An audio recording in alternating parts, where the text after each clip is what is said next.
Hi there boys and girls, my name is Mandius and welcome back to the only video that you're going to need to fully get to grips with probably what is the most powerful add-on for gold making in World of Warcraft. Yes, we're talking about TradeSkillMaster. Now in this short little video we're going to go over what TradeSkillMaster is primarily, why it's so powerful for gold making, and some of the basic features and functionalities that you're going to need to get on board with to allow it to help you make more gold. Now before we get too far into the video, I want to give you the opportunity to smash that like button. It really does help my channel grow, and I'm hoping that by the end of this video you'll feel a lot more comfortable with TradeSkillMaster and even consider to press that subscribe button. But let's get into it. So whilst TSM nowadays is actually more than just a single add-on, it's a whole suite of add-ons. It can do a whole bunch of things for you. But the thing that most people want to get TradeSkillMaster to do for them is to make it easier and quicker for them to sell items on the auction house. So today we're going to cover three main features that everybody is going to want to get on board with to be able to do just that. So firstly, we're going to look at the creation of groups. Now, groups are a big part of TradeSkillMaster. It helps you to keep things organized. It's the starting point to get on board with TradeSkillMaster. Secondly, we're going to look at the price sources, or often known as like some of the data that TradeSkillMaster can give you to help you decide how much you want to sell these items for. Common price sources are things like DB market price or the crafting price. We'll talk about those in a little bit more detail later. And finally, we're going to talk about the operations that you need to put together, or consider them the rules that TradeSkillMaster uses when every time you press that post auction button. How much is it going to sell things for? How long are they going to be posted on the auction house? That is the operations in a nutshell. We're going to talk about that in detail as well. Now, I understand if all of this sounds a little bit complicated right now, don't worry. The biggest advantage with TradeSkillMaster is that you only need to set this up once. Once you've got it in place initially, all you have to ever do from there on forward is just to tweak and maybe tweak and tune a few settings occasionally just to keep things up to date. But the brunt of the hard work is done at the beginning, and the learning of how the add-on works is easily 50% of that. So if you can work your way all the way through this video today, you'll be in a much better place to go straight in with TradeSkillMaster and make yourself a bunch of gold. So firstly, let's talk about groups. Now, every item in the game can be placed into a group. Common setups would be things like crafters might have a group for each of the professions. You could have one group for blacksmithing, you could have one group for inscription, you could maybe even have a separate group for all of the materials that are then needed to craft the items with those professions. Farmers might have groups for, say, herbs that they're gathering. They might have a group for the ore that they're gathering. If they're running on dungeons for transmog items, they might have separate groups for different variations of transmogs, for example. Now you can customize groups exactly how you want them to be set up, and this is the key thing. It allows for you to be organized, and the more organized you can be with the groups, the easier you'll find the add-on to use. Now there's one key thing that I should really emphasize when it comes to groups. You can only have a single item in one single group. So for example, what do I mean by that? For example, let's look at something like Nightshade. Nightshade is the uncommon or the rare Shadowlands herb. Now Nightshade is used by inscription, but it's also used by alchemy. And so in that sort of scenario, you often want to have things like your materials maybe separate in their own unique group, rather than trying to have well, I need Nightshade for inscription, so it should be in the inscription group, or I need Nightshade for alchemy, so it should be in the alchemy group. If you have a separate group for just all your materials, for example, your Nightshade can go in there. Now, groups can be totally personalized, and honestly that is the best way that I recommend you to set them up. But for those who are a little bit more advanced with TradeSkillMaster or just want to skip the entry level bit, I have created some Shadowlands profession groups for you. I'll leave a link in the description below this video to the video that will explain how to import and how to get those all set up. But What I should point out is that these were created for patch 9.0, the Shadowlands launch. If you're watching this video in a further patch or even in a further expansion, just remember that those groups may not necessarily be 100% up to date and should really just be considered like a foundation for you to work upon. Now for this video we're going to use tailoring. Now my mage has been standing here ready and waiting for us. He's been my tailor for what feels like forever now. So if I open up tailoring and we look at some of the items he can craft, he's got a lot of items that he can potentially craft, not just from this expansion but from expansions in the past. Today, for the purpose of this video, we're only going to set up a couple of groups, we're going to set up a couple of operations, and we're going to explore a couple of the different price sources. We're going to get a very rudimentary basic setup up and running, but it means that you can take this information and you can expand upon it to your own professions or get things set up, like I said, how you want them to be. That's the key aspect. So let's first and foremost, let's look at TradeSkillMaster groups in a little bit of detail. For the purpose of this, how about maybe I tell you what, to make things easier, I will do a fresh setup. Let me just delete that for a moment and we can start afresh. Okay, so let's make sure you guys can see what's going on, what's up and running here. So first thing you're going to want to do is you're going to want to open your profession. When you first open the profession with TSM installed, it's going to look a little bit something like this. Now, of course, the default UI looks something like this. Hit the TSM 4 button if you're presented with this screen, and you'll jump over to the TSM variation of the crafting window. Now, what you're going to see at the top here, there's a tab that says TSM groups. You're going to want to hit that one. Now, it's kind of hidden. It's not very blindingly obvious, which I think it really should be, but there's a little button up here, create profession groups. The first thing I recommend you do when you open a new profession on one of your characters is to hit this button. So we press the button and look what happens. We've now gained ourselves a group for tailoring. We've gained a subgroup. Tailoring, for example, just for reference, is considered the parent group. The subgroup or the child group is then items, and we have a child group for materials. That's all we need to do in this for now, so we can hit the cross on that one. Now what we're going to do is we're going to go into those groups and we're going to customize them a little bit further. So at this point you either press / and type TSM, or you can hit the TSM button that should be on your minimap by default, and you can see that we've got groups up the top here, and we can see these groups in a little bit more detail now. If you highlight the tailoring group, you will see that because I've had tailoring on this character for a long time, for many expansions, there's a lot of items that are now in here. Now, of course, straight away, you're probably not going to want to have to deal with all of these. You probably only want to deal with a couple of items, start small. You can work up to the big leagues eventually, but start small and we can work on it from there. So let's take a look at the items group. If you highlight the items group and press the plus button, we're going to make a subgroup of the items called Shadowlands. Now what we can do is we can start putting in items to this specific group that are, you know, available and craftable in the Shadowlands. Some of the more up-to-date things that you're likely to want to start with. And the reason I picked tailoring is because it offers a few different options that should hopefully allow us to explore how you set up groups nice and easily. So one thing, for example, bags. Bags are a staple of tailoring, and it's something that you're probably going to want to make sure that you have some crafted, and you're probably going to want to sell some. So within our Shadowlands group, we need to find these bags. So we can see the lightless silk pouch. So if we select the search, we can go lightless silk pouch, highlight the item. You can see it's the location of this is in the parent group. What we want to do is we want to put it into the Shadowlands group. So lightless silk pouch, add to group, and we probably want the shrouded cloth bag as well. So let's do a quick search for that. Shrouded cloth bag, there we go. Select the item, make sure it's ticked, click add to group. So now With those two items in place in our Shadowlands group, we can now see that we've got 2 items in there already. We've got a lightless silk pouch and we've got a shrouded cloth bag. Let's look at adding a few other little items then. Let's look at some of the armor. Now we're going to want to craft probably the entire set of Shadow Lace armor.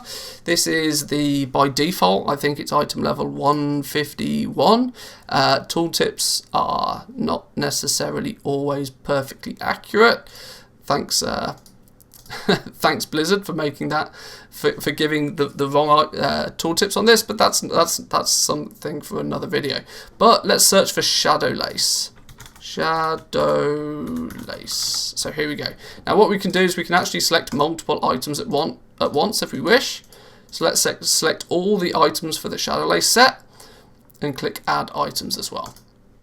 So now we've got ourselves We've got ourselves a bunch of items here. We've got the shrouded cloth bag, the lightless silk bag, the Shadow Lace gear, and let's add one last thing. Let's look at the bandages. The bandages are something that you're likely to want to sell with tailoring as well. So shrouded cloth bandage. Shrouded cloth bandage. Now we'll select both the bandages, the regular one and the heavy shrouded cloth bandage as well, and add those 2 items as well. So with that on board, we've made ourselves a small little list of items that we might want to craft and sell on the auction house. We're starting to get the group set up. Now, having all of these items in just what is currently one group for Shadowlands is not very organised. We want to organise this a little bit further. It would make sense to me, as is subcategorised within the professions by default, it would make sense if we had a subgroup for bags. So with the Shadowlands group selected, let's hit the plus button once again. That will always make a subgroup to that group in question, and let's call this one bags. Now from this you'll see that the parent items, this is now listing all of the items that are in the group that is above it, or what is, like I said, commonly known as the parent group. So bags we have here. So we want to select the lightless silk pouch and the shrouded cloth bag. They're the 2 bags in question, so let's add those 2. We also probably don't want the bandages in the same group as the gear, the armor. It doesn't really make sense, does it? You're probably going to want to craft and sell many bandages, but you may only want to craft and sell a couple of the different pieces of armor at any one point. So we got to start thinking ahead a little bit. We got to start. The easiest way to set up your groups is to start categorizing things, often by like item type, or consider just how many of them you might want to sell. They're two probable ways to get things set up. So let's go Shadowlands again. Let's make another group for bandages. And then let's select the bandage, 2 options, and add those in again. And ever so quickly, we'll make armor, and I'll spell it correctly. Armor, and we'll add the Shadow Lace gear in there. So now what we've done, what have we achieved with this? Well, we've taken every single item that we know how to craft. We've put it into TradeSkillMaster initially. We've decided that we're going to focus on today. We're going to focus on some of the Shadowlands specific items. So we made a separate group to make sure that we start including all of that.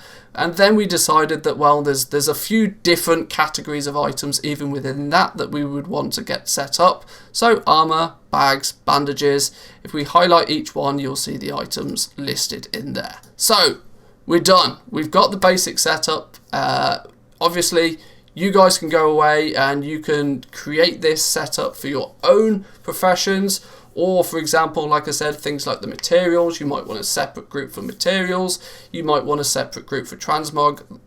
However you want to set it up, it's entirely up to you. But the process of getting the different items in the groups is relatively simple. If, for example, you ever completely just lose an item, you can highlight the base group and you can do a default search. If there's something that you can't find in one of the parent groups, If you search for an item and it's not appearing, check the base group, because the likelihood is that for some reason it was not added in initially. You can usually find things here as well. But with some basic groups up and running, we've got the fundamentals in place to start selling things with TradeSkillMaster. So let's move on to the next topic. Let's start looking at the price sources.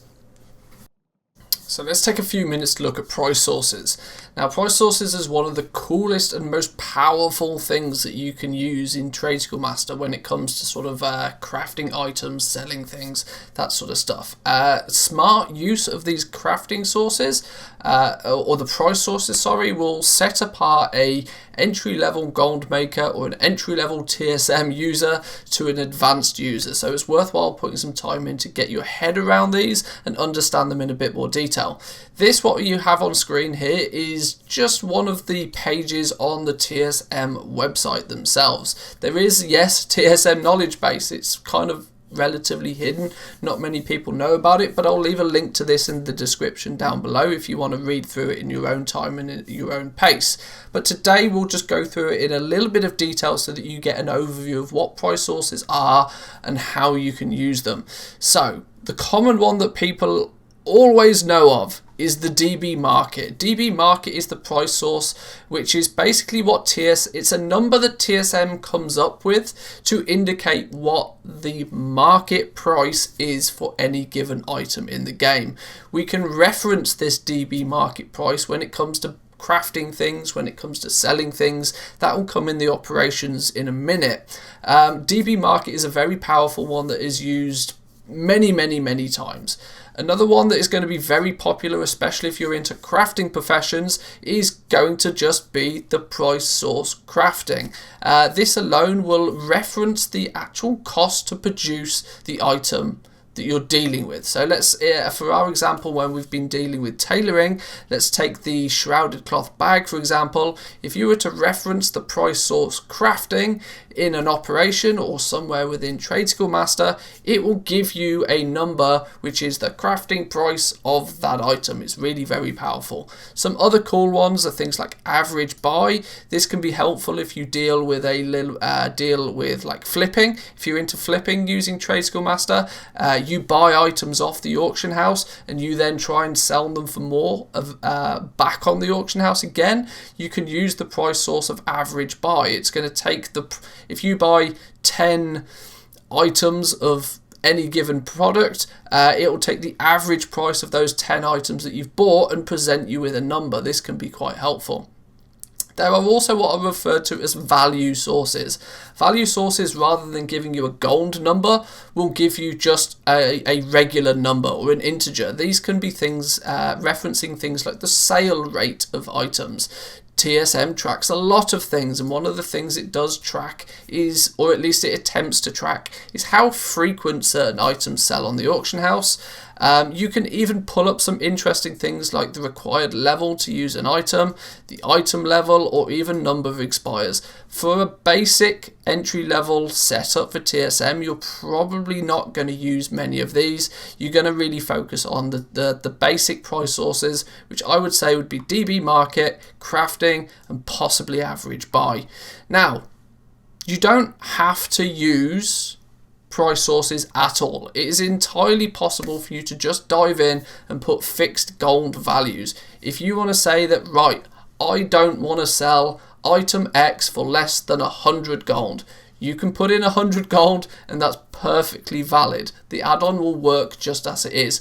But of course, the limitation with this is that as market prices change, as crafting costs change, you're going to have to spend a lot of time going back into the add-on and changing these. Fixed gold prices are fixed.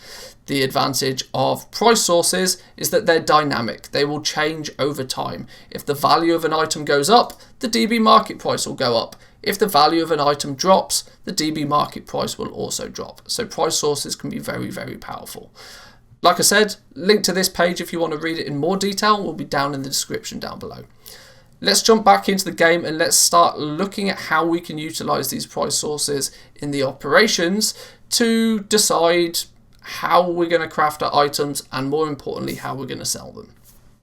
So, back in game, we've got our groups. We've got a small little group for some armor, we've got a small little group containing a couple of bags, and we've got some bandages that we might want to sell as well. These are just a few basic items that you might want to start with and get up and running. But before you can sell the items, you need to craft the items, and this is where TradeSkillMaster is quite helpful. We can make an operation to basically press a button, and TradeSkillMaster will look at the rules and decide whether it should craft an item or not craft an item. So how do we set that up? Right, well, let's look at bags then. Let's go to operations and let's look at the crafting operation. Let's create a new crafting operation for bags. In fact, I made one earlier. It's kind of like one of those old school DIY programs. Here's one I made earlier. Let's check it out what I made. Okay, so for bags, for example, I decided that you may want to have 10 bags crafted at any one given time. So max restock quantity, we've got, let's just make sure you can see this properly. Here we go. Max restock quantity of 10. Now we don't want to recraft the bags every time we sell one of them. We want to make sure that a few of them sell before we have to recraft, or we're going to spend all day every day just recrafting one bag every time one sells. That's not very effective. We want to wait till a few of them have sold and then we'll craft some more. So that's where we put the minimum restock quantity. I've put it at 3. You could put this whatever number you want. Now this is the interesting part. Minimum profit amount. Now, not all the time are you going to want to craft every single item. Now, of course, if you're in this to make gold, then you only want to craft the items when they're profitable. There's no point crafting something there's no point crafting something that costs you 1,000 gold to make, but it's only selling for 800 gold on the auction house. Why would you choose to lose 200 gold? It doesn't make sense. So this is where we can use some of those crafting sources that we learned about a minute ago to decide, right, how much profit do we want to sell each item? So what we've got here, initially it looks a little bit complicated, but when you break it down, it's relatively simple. First off, let's look at this section in the middle. We've got 10% crafting. So what this is basically doing is it's looking at the crafting cost of an item. Say an item costs 100 gold to make. It's going to look at what is 10% of that. So that's going to be 10 gold. That's not a lot at all, but it will give us a number. What we've also done is put another fixed gold value. You can mix them up. You can use price sources alongside regular fixed gold sources if you wish. And we've said, right, 10 gold or 10% of the crafting cost, or 50 gold. And literally what this is doing is it's taking the largest of the two numbers. It's looking at the two numbers and it's working out which one's bigger. Is 10% of the crafting cost bigger, or is 50 gold bigger? And whichever one is bigger, that is the number that it is then going to use as the minimum profit. This allows things to be quite flexible. For example, a second one that I've produced, this might be worthwhile for something like bags, where you know that they're going to cost, every time you go to the effort of crafting a bag, you want to make sure that you're going to make at least 50 gold by doing it. But let's look at something like, say, for example, maybe a potion or a bandage. You're going to craft and sell a much larger quantity of those. You might craft 100 in one go. You might sell 100 in one go. Now, you might then not necessarily need or want to make so much gold on every single item. You're very unlikely to make 50 gold on every single bandage you sell. A more reasonable price might be 5 gold. So we still want only 10% of the crafting cost, or 5 gold, and once again it takes the larger of the two. Let's look at armor though. Let's make a new one. Let's make a new one from scratch just for the purpose of the video. So let's go new crafting operation. This will be, say, for armor. We want to craft armor, and we only ever want 3 of each item up. We don't want to be crafting every single time one sells. We want to restock a few, but it's armor. It's a little bit more expensive to craft in the first place. We maybe don't want to invest too heavily. We'll craft 3 pieces of armor any one given time. But for this, we're just going to make it simple. We're not going to get too flash. We're not going to get too fancy. we do not want to craft a piece we don't want to go to the effort of buying the materials and crafting the item unless we can make 200 gold every time we do it. So very simple. That's literally all you need to set up for the crafting operations. The crafting operations are nice and simple. Once again, when it comes to naming the operations, I try to name them something that means I don't have to go into them. You could just call this 200 gold. Very simply, you can name them whatever you want, but name it something that's going to be informative for you when it comes back to using this operation. So I'm going to actually rename this 1-3. That's indicating to me how many of them I'm crafting, and then just a little indication of how much the profit is going to be. So 200 gold, there we go. Now, with those in place, we can go back to our groups and we can start assigning them. So the armor group, we want to set the operation. We decided we want to craft 1 to 3 of them, depending on how many we've got in stock already, with a 200 gold minimum profit.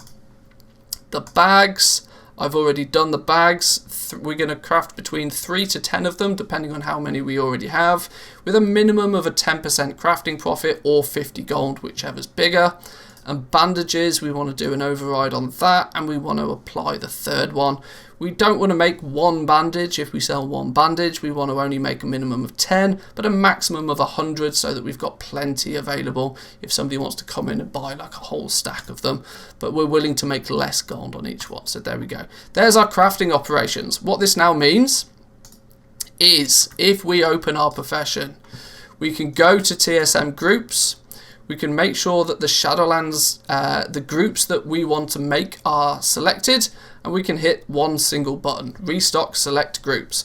And this is the cool thing. Now what TSM is going to do is it's going to look at all of those rules or operations that we've set for the different groups, and it's going to decide whether we're actually going to craft them or not. So if we hit this button, now we can see Shadowlace foot wraps. There's enough profit on those currently. We're going to craft some of these. Lightless Sill pouches. Apparently we've already got a few.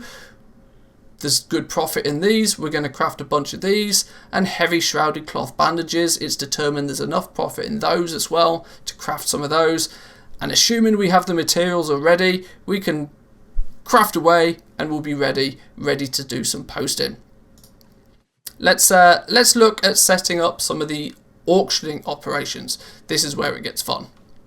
Okay then, so let's look at the auctioning operations. I've created a default one for now, which is we're going to use this for probably most of the things that we're going to craft. Anything that is profession wise, you're going to look at using this one for, I'd imagine. But let's just run through some of the easy stuff to begin with. So posting options.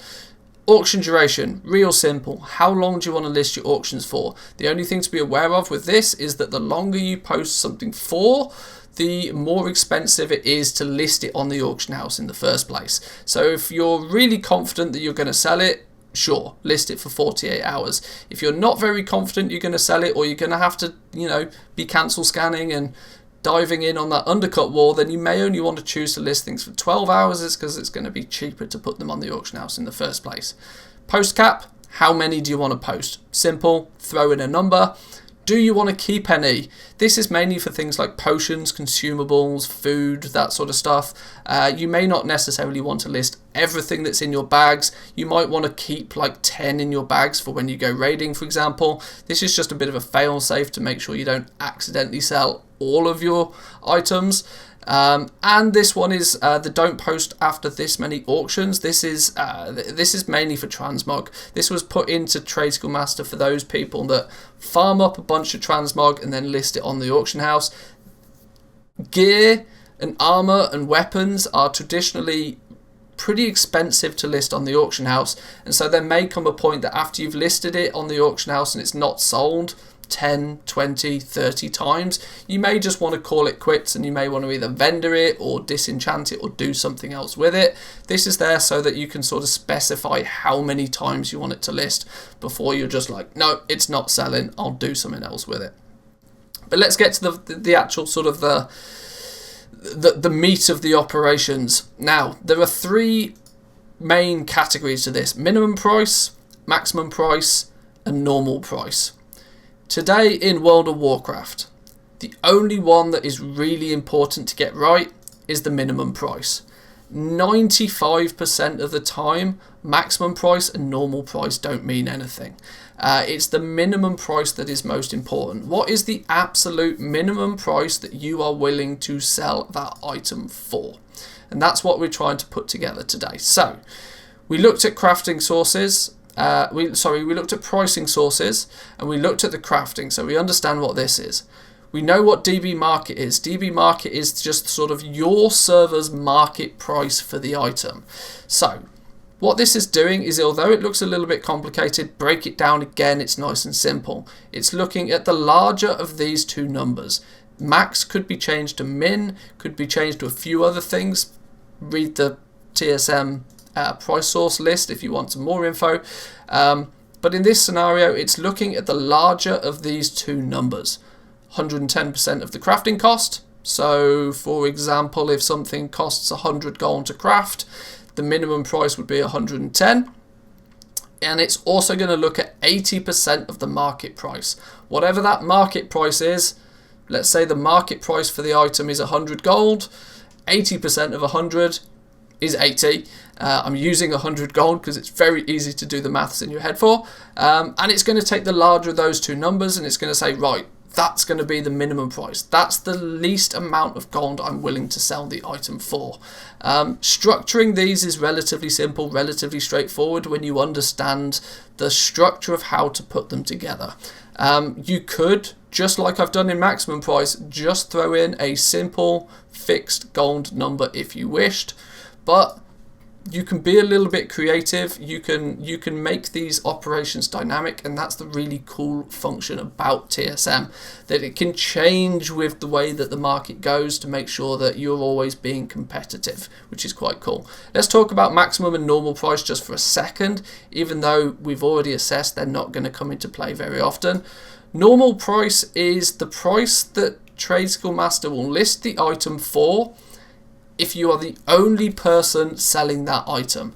Now, this is only ever going to come into play either if it's an incredibly rare item, or you're on an incredibly low populated server and there's just not that much auction house activity. 95% of the time the normal price means nothing, but of course if you are the only one posting something, there's no point posting it at the minimum price. It's going to post it at a much higher price, and this is where you get to specify what that price is.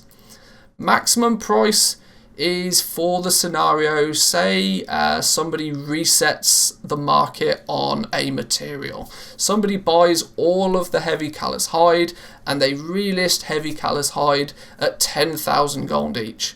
Now, is it worth you going in at 9,999 gold? No, because it's way overpriced. You know it's way overpriced.